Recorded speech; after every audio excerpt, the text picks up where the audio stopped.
పకోడీ అంటే ఇలా ఉండాలి. కొరికితే కర్రని సౌండ్ రావాలి. పక్కింటి వాళ్ళకి కూడా స్మెల్ రావాలి. అప్పుడే అది గట్టి పకోడీ అవుతుంది.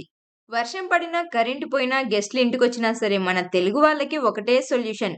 పకోడీ, పునుగు, బజ్జీ. ఇవి ఎప్పటికి బోర్ కొట్టని రెసిపీస్ అన్నమాట.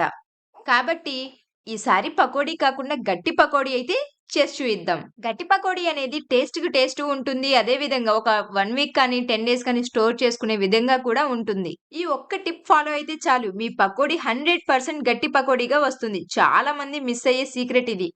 హాయ్! హలో! అందరికీ నమస్తే. నేను మీ యోగవాణిశ్రీ. వెల్కమ్ బ్యాక్ టు ఆంధ్ర ఇంటి రుచులు. ఇంక లేట్ చేయకుండా వీడియోలోకెళ్ళిపోదాం.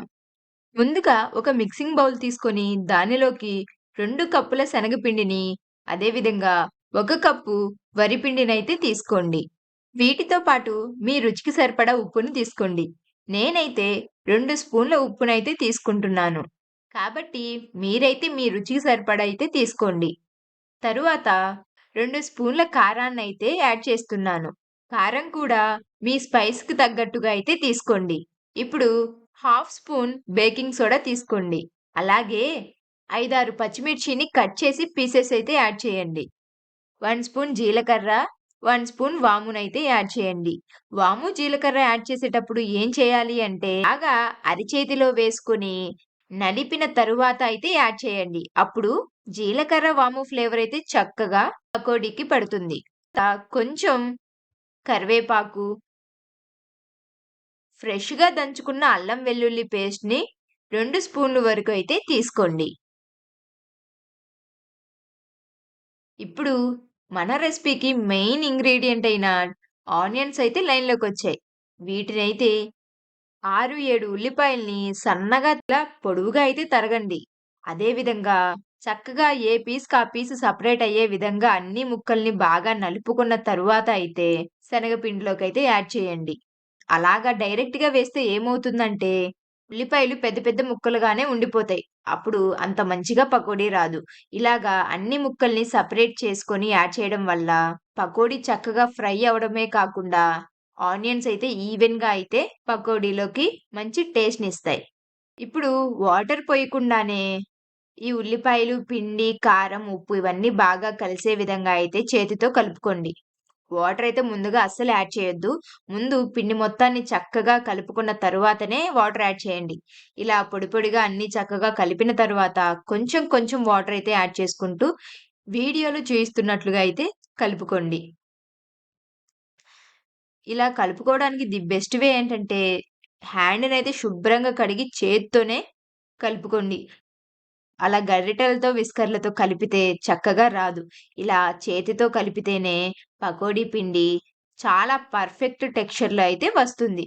చూడండి, గట్టి పకోడీకి టెక్స్చర్ అనేది ఈ విధంగా ఉంటే సరిపోతుంది. మరీ లూజ్‌గా ఉండకూడదు. అలా అని చెప్పేసి మరీ చాలా గట్టిగా ఉండకూడదు.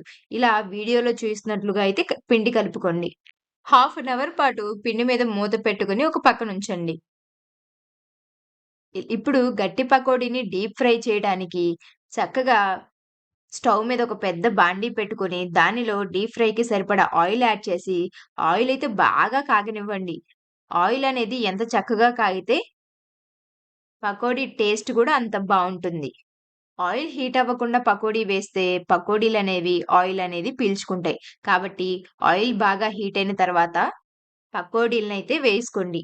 ఇక్కడ ఈ టిప్ అయితే ఖచ్చితంగా అందరూ ఫాలో అవ్వండి. అదేంటంటే గట్టి పకోడీ వేసేటప్పుడు అంతా ఒకే దగ్గర కాకుండా అక్కడ కొంచెం ఆయిల్‌లో స్ప్రెడ్ చేస్తూ వేయండి. అలా వేస్తేనే ఒకదానికొకటి అతుక్కోకుండా చాలా చక్కగా ఫ్రై అవుతాయి. ఈ విధంగా గనక వేసుకుంటే లోపలి వరకు చక్కగా పిండేమీ లేకుండా అంతా కుక్ అయ్యి కరెక్ట్‌గా అయితే వస్తాయి. ఇప్పుడు నేను చెప్పిన ప్రాసెస్‌లో గనక మీరు గట్టి పకోడీ తయారు చేసుకుంటే మీకు కన్ఫర్మ్‌గా 1 వీక్ వరకు, 10 డేస్ వరకైతే స్టోర్ ఉంటాయి. చక్కగా ఇంట్లో పిల్లలు కానీ, పెద్దవాళ్ళు కానీ ఈవినింగ్ స్నాక్స్‌కైనా లేదంటే పిల్లలు స్కూల్లోకి తీసుకెళ్ళడానికైనా సరే పర్ఫెక్ట్‌గా ఉంటాయన్నమాట. అచ్చం స్వీట్ షాప్‌లో ఎలా అయితే ఉంటాయో, అదే విధంగా అయితే చేసి చూయించాను.